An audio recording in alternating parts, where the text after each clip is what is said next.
écriture sainte a été envoyée à l'humanité il y a 14 siècles. Le Saint-Coran.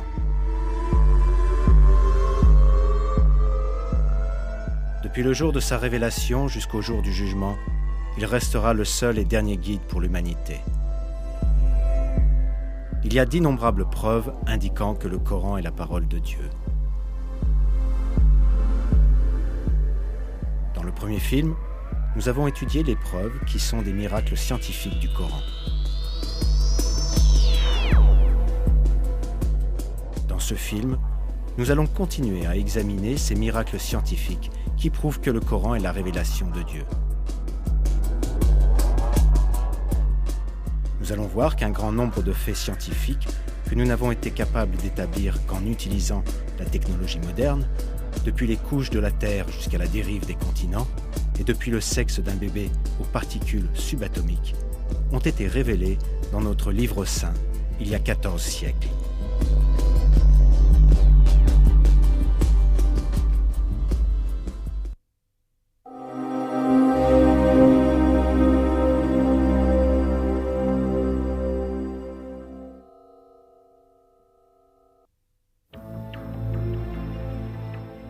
La théorie du Big Bang, qui a été acceptée à l'unanimité par le monde scientifique au XXe siècle, prouve que l'univers est apparu dans une gigantesque explosion.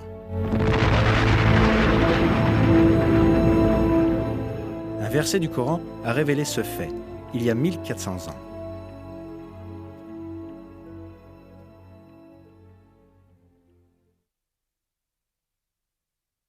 Ceux qui ont mécru n'ont-ils pas vu que les cieux et la terre formaient une masse compacte ? Ensuite nous les avons séparés et fait de l'eau toute chose vivante. Ne croiront-ils donc pas ?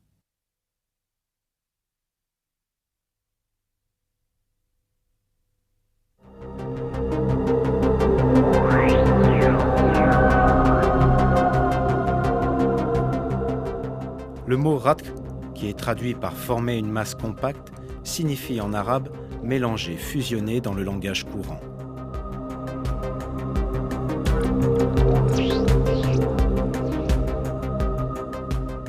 Le verbe séparer dans la phrase « nous les avons séparés » correspond au verbe arabe fataka et implique le désassemblage ou la destruction de la structure des éléments unis les uns aux autres. Un fait scientifique très important est décrit ici, la séparation des cieux et de la terre. Curieusement, aux premiers instants du Big Bang, la matière tout entière de l'univers était concentrée en un seul point. Les cieux et la terre, qui n'étaient pas encore créés, se trouvaient dans cet unique point. Puis ce point explosa violemment, en forçant la matière à se désunir, tout comme cela est décrit dans le verset.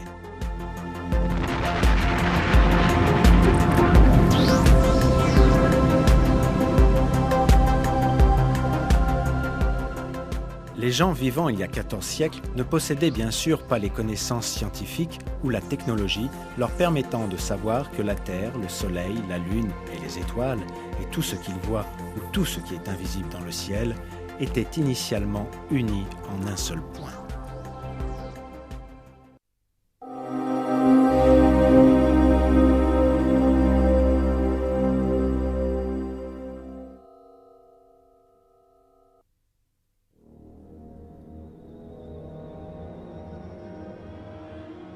Dans le Coran, Dieu attire notre attention à un attribut très important du ciel.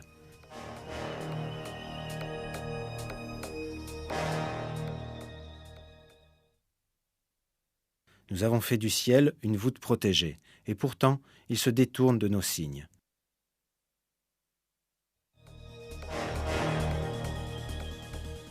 La nature protectrice du ciel, révélée dans le Coran, n'a été découverte qu'à notre époque.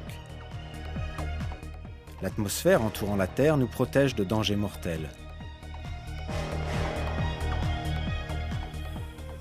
En détruisant de nombreux météores, gros et petits, lorsqu'ils s'approchent de la Terre, elle les empêche de tomber sur Terre et de blesser les êtres vivants.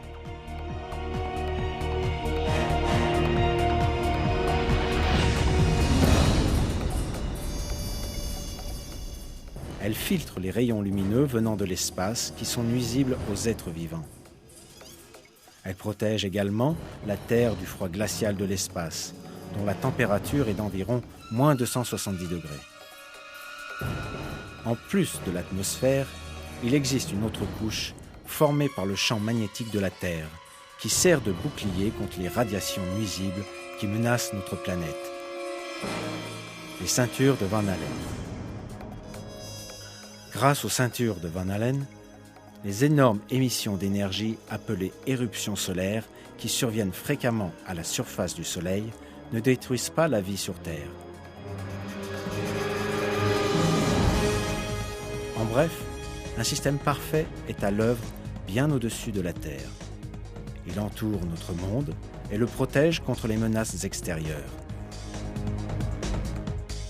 Il est frappant de voir que cela a été révélé il y a 1400 ans dans le Coran. Un autre verset traitant de la même information indique :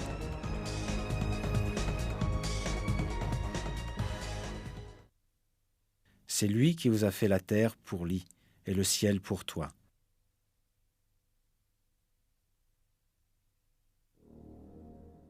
Ici, le ciel est décrit par le terme arabe al-sama bina. En même temps que le sens de dôme ou de toit, ce mot possède une autre signification. Il décrit aussi un type d'abri ressemblant à une tente utilisée par les bédouins arabes.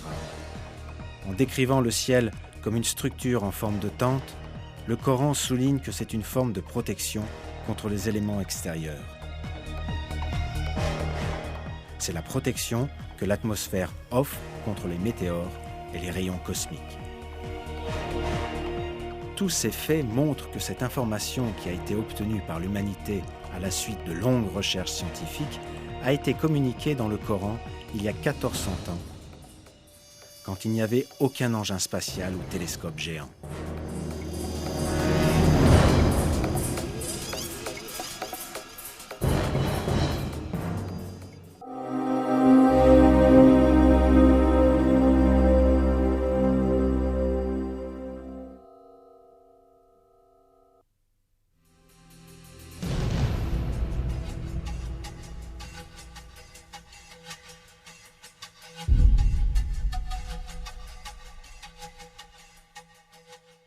La Terre est composée de 7 couches.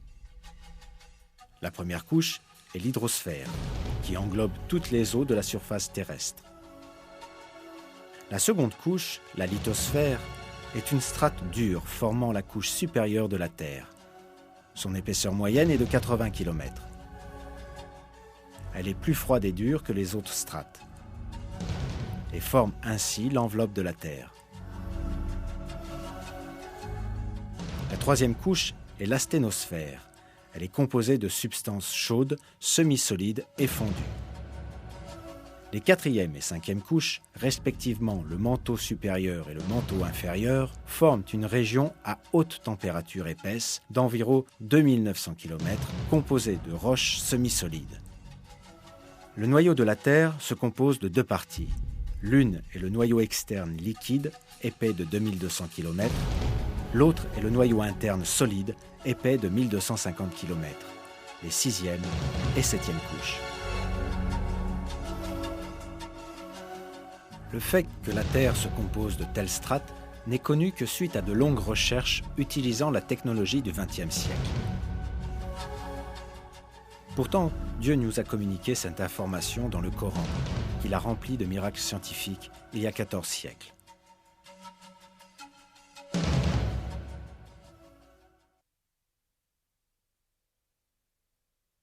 C'est Dieu qui a créé 7 cieux et autant de terres. Entre eux, son commandement descend, afin que vous sachiez que Dieu est en vérité omnipotent et que Dieu a embrassé toutes choses de son savoir.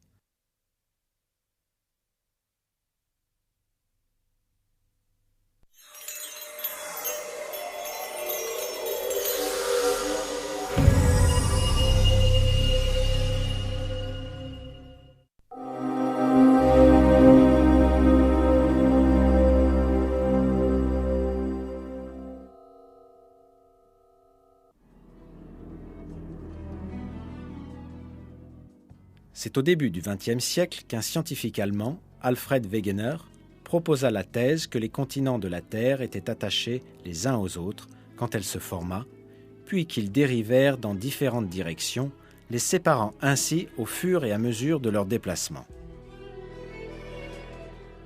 Cette théorie de Wegener a été prouvée dans les années 1980. On trouva que les 6 plaques majeures et plusieurs petites, qui forment la croûte et la partie supérieure du manteau, se déplaçaient constamment. Selon la théorie appelée tectonique des plaques, ces plaques se déplacent sur Terre en transportant avec elles les continents et le plancher océanique. Ce déplacement a été mesuré de 1 à 5 cm par an. Par conséquent, cela produit des changements lents dans la géographie de la Terre. Chaque année, par exemple, l'océan Atlantique devient légèrement plus large. La science n'a découvert cela que très récemment. Le fait que cela a été révélé il y a 14 siècles dans le Coran est sans aucun doute un autre de ces miracles.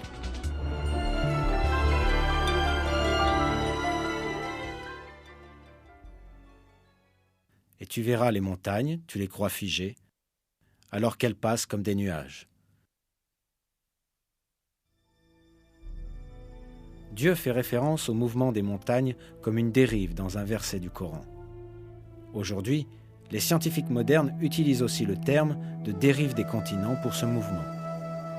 C'est sans aucun doute un grand miracle que ce fait scientifique ait été révélé au 7e siècle, quand les conceptions de la nature de l'univers étaient fondées sur les superstitions et les mythes. C'est une autre preuve très importante montrant que le Coran est la parole de Dieu.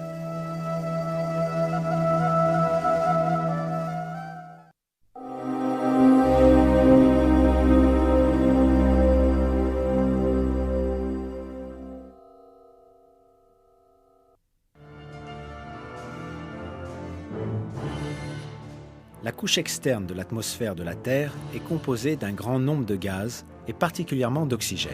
Cependant, les explosions d'énergie à la surface du Soleil provoquent les dispersions de certains de ces gaz dans l'espace.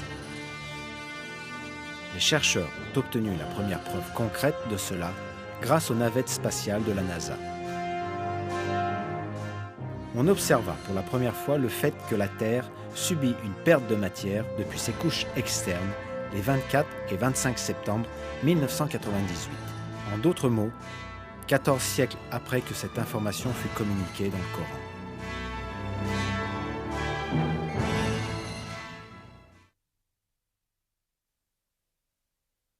Ne voit-il pas que nous frappons la terre et que nous la réduisons de tous côtés ?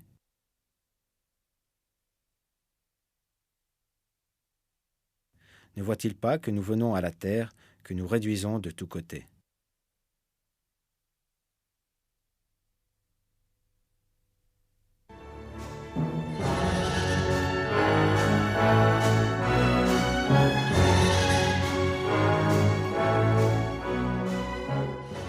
Ces versets peuvent aussi faire référence à des pertes de terre sous un autre aspect. Aujourd'hui, les calottes polaires fondent et le niveau de l'eau dans les océans augmente.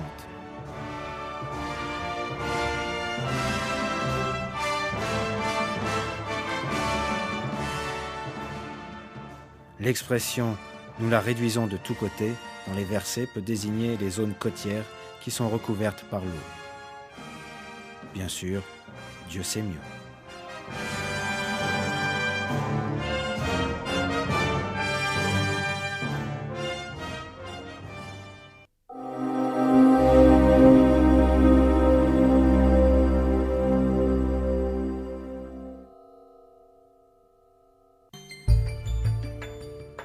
Le physicien britannique Paul Dirac, qui remporta le prix Nobel de physique en 1933, fit une découverte très importante. Cette découverte, connue sous le nom de parité, dévoila la dualité connue comme la matière et l'antimatière. L'antimatière a des caractéristiques opposées à celles de la matière. Par exemple, contrairement à la matière, les antiélectrons ont des charges électriques positives et les antiprotons des charges négatives. Personne ne connaissait ce fait scientifique quand le Saint-Coran fut révélé il y a 14 siècles de cela. Pourtant, il est clairement révélé dans ces versets que toutes les choses de l'univers ont été créées par Père.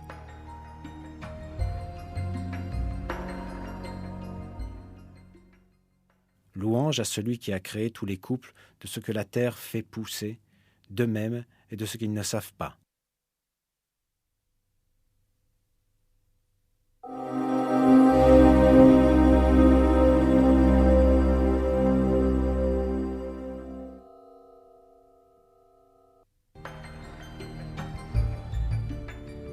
Jusqu'il y a encore 20 ans, on croyait que les plus petites particules étaient les protons et les neutrons qui constituent l'atome. Mais les avancées de la science et de la technologie ont réfuté cela. On a réalisé que l'atome, considéré comme la plus petite unité de matière, pouvait être divisé en composants encore plus petits. Une branche spécialisée de la physique apparut afin d'étudier ces sous-particules et leur comportement particulier. La physique des particules.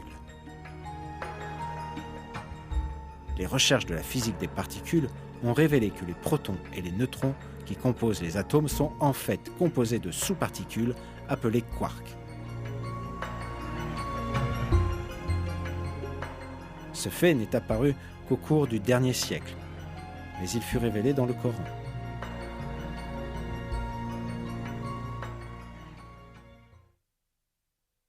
Il, mon Seigneur, est le connaisseur de l'inconnaissable. Rien ne lui échappe, fût-il du poids d'un atome dans les cieux comme sur la terre, et rien n'existe de plus petit ni de plus grand qui ne soit inscrit dans un livre explicite. Dans un autre verset, Dieu nous dit « Il n'échappe à ton Seigneur ni le poids d'un atome sur terre ou dans le ciel, ni un poids plus petit ou plus grand qui ne soit déjà inscrit dans un livre évident. »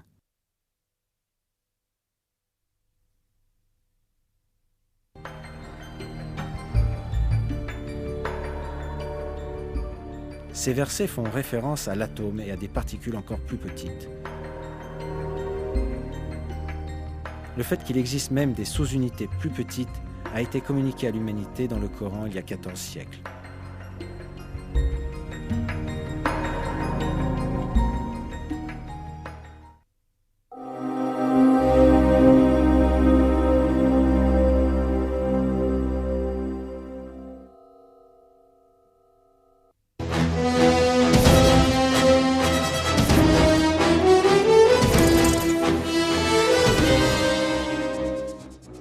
Le XXe siècle a vu de nombreuses grandes découvertes concernant les phénomènes célestes dans l'univers.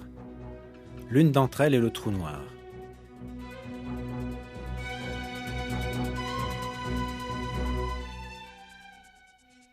Quand une étoile a consommé tout son carburant, elle s'effondre sur elle-même et se transforme au final en une région de volume nul où la densité est infinie et où règne un champ magnétique immensément puissant. Ceci est appelé un trou noir.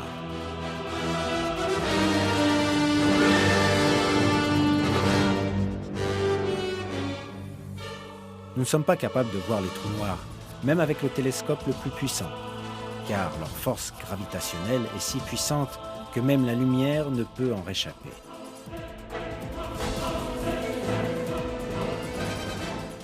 Leur présence, cependant, peut être perçue au moyen de l'effet magnétique qu'ils exercent sur leurs alentours.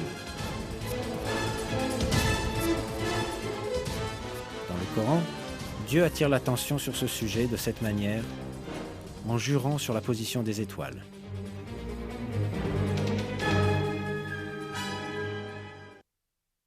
Je jure par la position des étoiles dans le firmament, et c'est vraiment un serment solennel si vous saviez.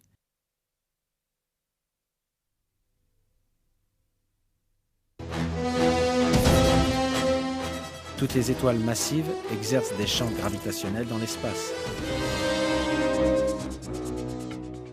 Un trou noir augmente sans cesse sa densité et donc son attraction gravitationnelle, en attirant toutes les choses qui passent près de lui. En un sens, cela ressemble à un trou dans l'espace dans lequel tout ce qui se trouve aux alentours est attiré.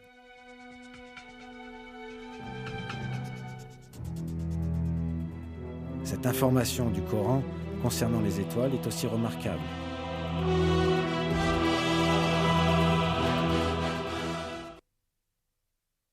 Par le ciel et par le tariq, qui te dira ce qu'est le tariq? C'est l'étoile perçant les ténèbres.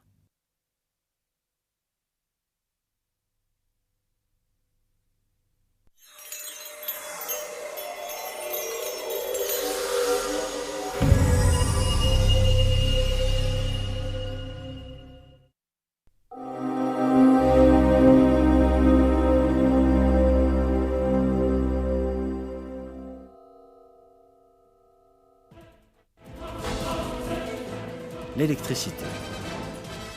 C'est une des plus grandes découvertes de l'histoire du monde. Elle illumine le monde entier au moyen d'ampoules.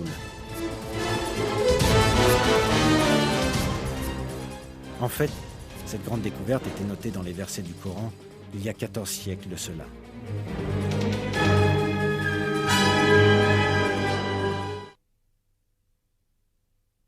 Dieu est la lumière des cieux et de la terre. Sa lumière est semblable à une niche où se trouve une lampe. La lampe est dans un récipient de cristal et celui-ci ressemble à un astre de grand éclat. Son combustible vient d'un arbre béni, un olivier ni oriental ni occidental dont l'huile semble éclairer sans même que le feu la touche. Lumière sur lumière. Dieu guide vers sa lumière qui il veut. Dieu propose aux hommes des paraboles et Dieu est omniscient.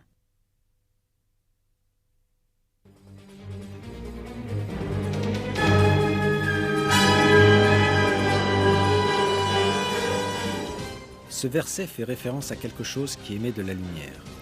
Il apparaît que ce corps fait miraculeusement référence aux ampoules utilisées pratiquement partout sur Terre à notre époque. Une ampoule est un corps qui brille comme une étoile et qui émet de la lumière. À l'intérieur du verre, et cela est entièrement conforme à la description du verset. Le fait que le carburant utilisé par ce corps lumineux n'appartient ni à l'Orient ni à l'Occident peut être une indication qu'il n'a aucune dimension physique. L'électricité, le carburant de l'ampoule, est en réalité dans une dimension d'énergie et non dans une dimension matérielle. Contrairement aux lampes à huile et au gaz, les ampoules brûlent sans feu, ce qui est en accord avec la description fournie dans les versets.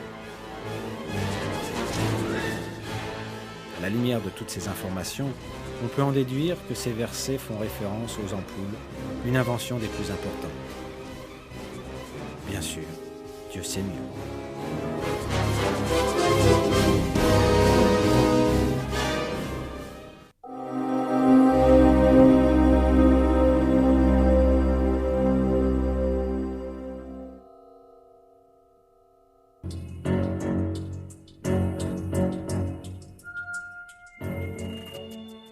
Dans un verset du Coran, la caractéristique de fécondation des vents ainsi que la formation conséquente de pluie sont mentionnées ainsi. Et nous envoyons les vents fécondants, et nous faisons alors descendre du ciel une eau dont nous vous abreuvons, et que vous n'êtes pas en mesure de conserver. Ce fait indiqué dans ce verset n'était sûrement pas connu avant le début du XXe siècle. Jusqu'alors, la seule relation connue entre le vent et la pluie était que c'était le vent qui dirigeait les nuages. Mais les découvertes météorologiques modernes ont démontré le rôle fécondant du vent dans la formation de la pluie.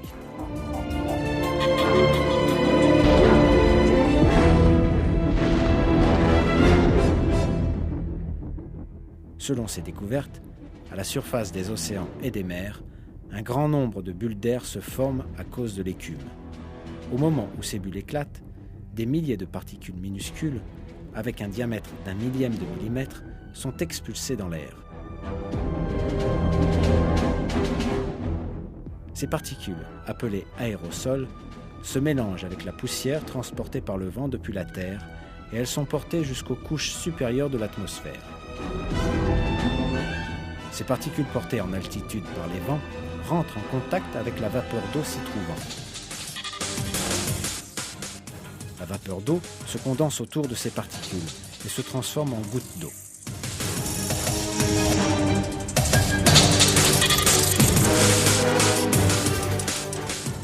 Ces gouttes d'eau se rassemblent et forment des nuages. Et ensuite, elles tombent sur Terre sous forme de pluie.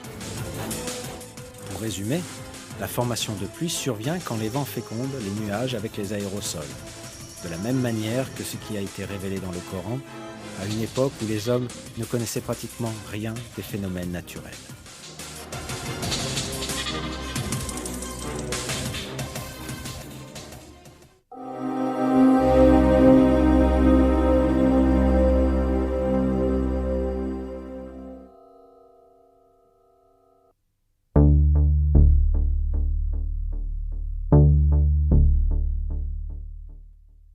Des recherches menées ces dernières années ont révélé que la zone préfrontale, située dans la partie frontale du crâne, est responsable de la gestion de fonctions particulières du cerveau.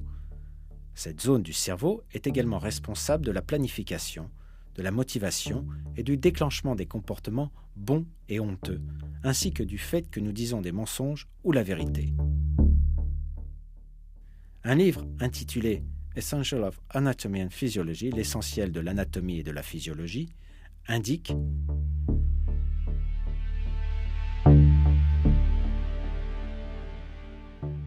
en relation avec son implication dans la motivation, on pense que la zone préfrontale est aussi le centre fonctionnel pour les agressions.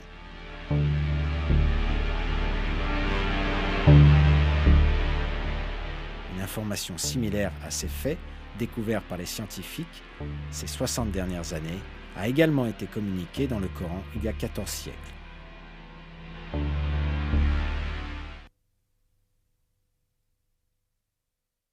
Mais non, s'il ne cesse pas, nous le saisirons certes par le toupet d'un menteur, d'un pécheur.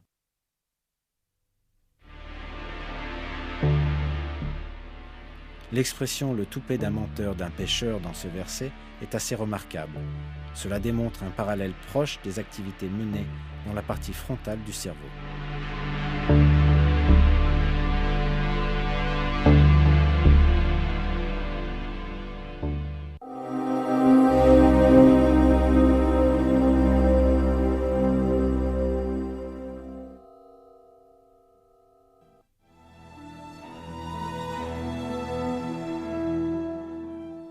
Qu'est-ce qui détermine le sexe d'un enfant à naître ? Selon le Coran, la réponse réside chez le père. La masculinité ou la féminité est créée à partir d'une goutte de sperme quand elle est éjaculée. Le sexe est déterminé par les spermatozoïdes de l'homme et la femme n'a aucun rôle dans ce processus. Les versets qui nous parlent de cela sont les suivants.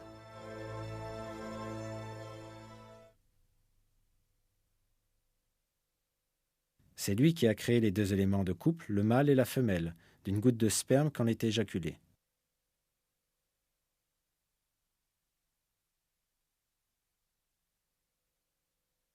N'était-il pas une goutte de sperme éjaculée, ensuite une adhérence ?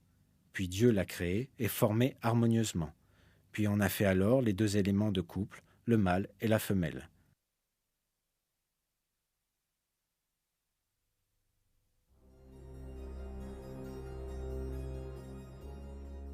Les disciplines en développement de la génétique et de la biologie moléculaire ont validé scientifiquement la précision de cette information donnée dans le Coran. Le sexe d'un bébé est déterminé par le chromosome de l'homme, X ou Y, qui s'unit avec l'ovule de la femme. Rien de tout cela n'était connu jusqu'à la découverte des gènes au XXe siècle. En réalité, dans de nombreuses cultures, on pensait que le sexe d'un bébé était déterminé par la femme. C'est pourquoi les femmes étaient blâmées quand elles donnaient naissance à des filles. 14 siècles avec la découverte des gènes humains, pourtant le Coran révélait une information qui réfutait cette superstition, en indiquant que l'origine du sexe reposait non pas chez la femme, mais dans le sperme tiré de l'homme. Ceci parce que le Coran est la parole de Dieu.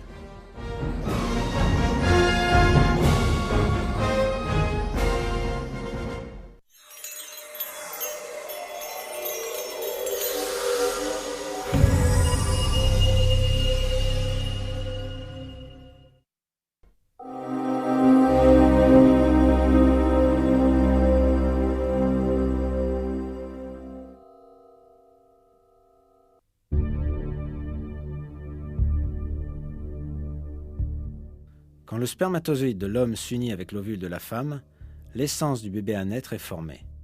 Cette cellule unique est connue sous le nom de zygote. Elle commencera immédiatement à se reproduire en se divisant, et elle deviendra finalement un morceau de chair appelé embryon.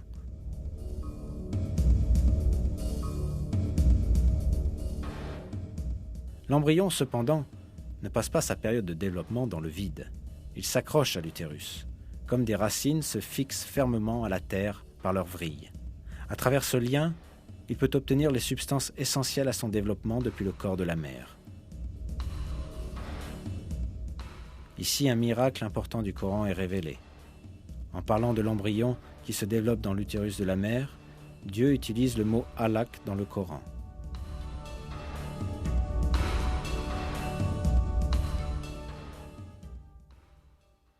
Lis au nom de ton Seigneur qui a créé l'homme d'une adhérence, alaq. Lis, ton Seigneur est le très noble.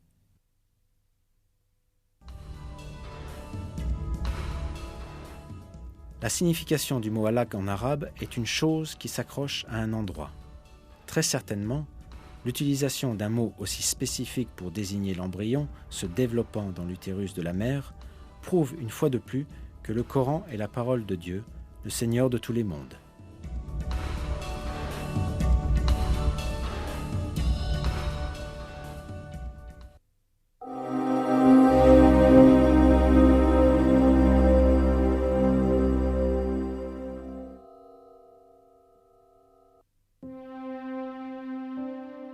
Une autre information importante fournie dans les versets du Coran concerne les étapes du développement d'un être humain dans l'utérus de la mère.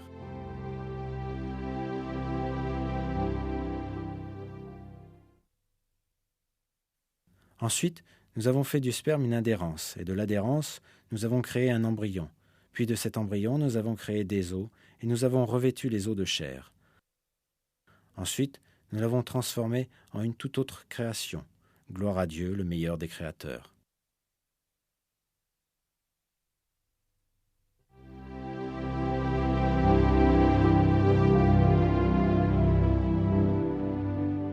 Il est clairement énoncé dans ces versets que dans l'utérus de la mère, les os se développent en premier, puis les muscles se forment et les recouvrent. Jusqu'à très récemment, les embryologistes supposaient que les os et les muscles de l'embryon se développaient en même temps. Pourtant, des recherches conduites grâce au nouveau développement technologique ont produit des conclusions qui correspondent exactement à ce qui est décrit dans le Coran.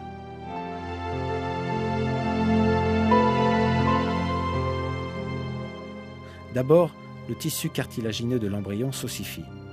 Puis les cellules musculaires qui sont sélectionnées dans le tissu entourant les os se rassemblent et viennent recouvrir les os. Cet événement est décrit dans une publication scientifique intitulée « Developing Human », l'humain en développement de cette façon. La forme du squelette détermine l'apparence générale de l'embryon au cours de l'étape de formation des os à la 7e semaine. Les muscles ne se développent pas au même moment, mais leur développement commence peu de temps après. Les muscles prennent position autour des os dans tout le corps et par conséquent, ils les habillent. Ainsi, les muscles prennent leur forme et leur structure bien connues. L'étape de l'habillage avec des muscles survient au cours de la 8e semaine.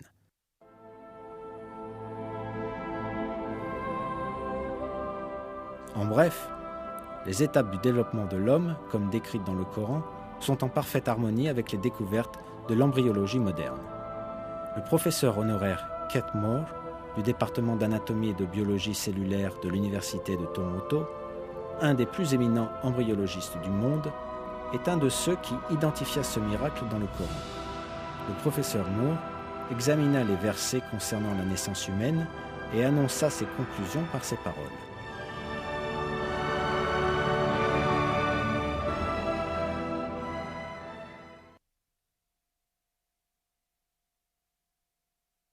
Il m'a été très agréable d'aider à clarifier les indications du Coran concernant le développement humain.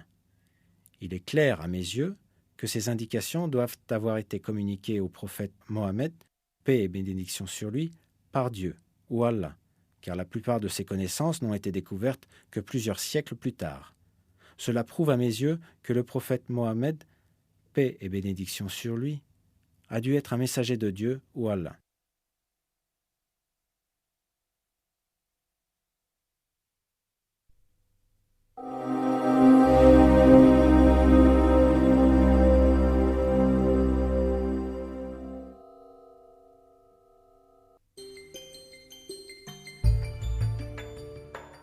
Les personnes qui restent couchées dans la même position pendant de longues périodes rencontrent de sérieux problèmes de santé. À cause de la pression constante exercée sur un endroit du corps quand on ne bouge pas pendant une longue période, les vaisseaux sanguins se contractent et ils peuvent se fermer totalement. Suite à cela, l'oxygène et les autres nutriments transportés par le sang n'atteignent plus la peau et celle-ci commence à mourir. Cela provoque l'apparition de plaies sur le corps. Ces plaies sont connues sous le nom de plaies du lit ou plaies de pression. Ces plaies, qui se forment sous la peau ou les tissus, peuvent atteindre de graves dimensions si elles ne sont pas traitées. Si elles s'infectent, elles peuvent même mener à la mort. La chose la plus saine à faire, par conséquent, est de changer fréquemment la position du corps afin de réduire cette pression. Les patients qui ne peuvent se déplacer eux-mêmes reçoivent donc une attention particulière et d'autres personnes les déplacent toutes les 2 heures. On n'a réalisé l'importance du mouvement au cours du sommeil qu'au cours du XXe siècle. Mais une information soulignant cette importance a aussi été placée dans le Coran, la parole de Dieu.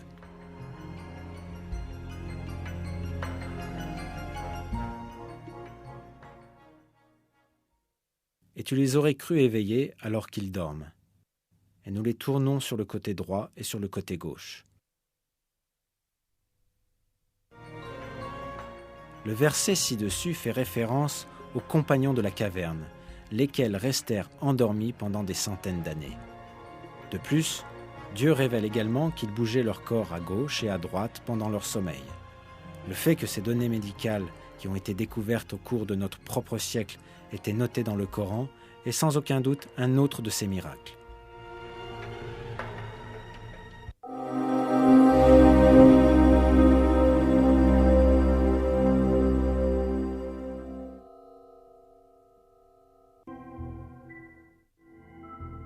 Tout ce que nous avons vu dans les films, les miracles scientifiques du Coran, nous montre un fait évident. Le Coran est un livre qui renferme des informations qui se sont révélées et qui se révèlent vraies. Des faits concernant des sujets scientifiques, des faits que personne ne pouvait connaître à l'époque de la révélation du Coran, sont annoncés dans ces versets. Il est impossible que telles informations aient pu être connues avec le niveau de connaissance et de technologie disponible au 7e siècle en Arabie. Cela est bien sûr une preuve manifeste que le Coran ne peut être la parole d'un homme.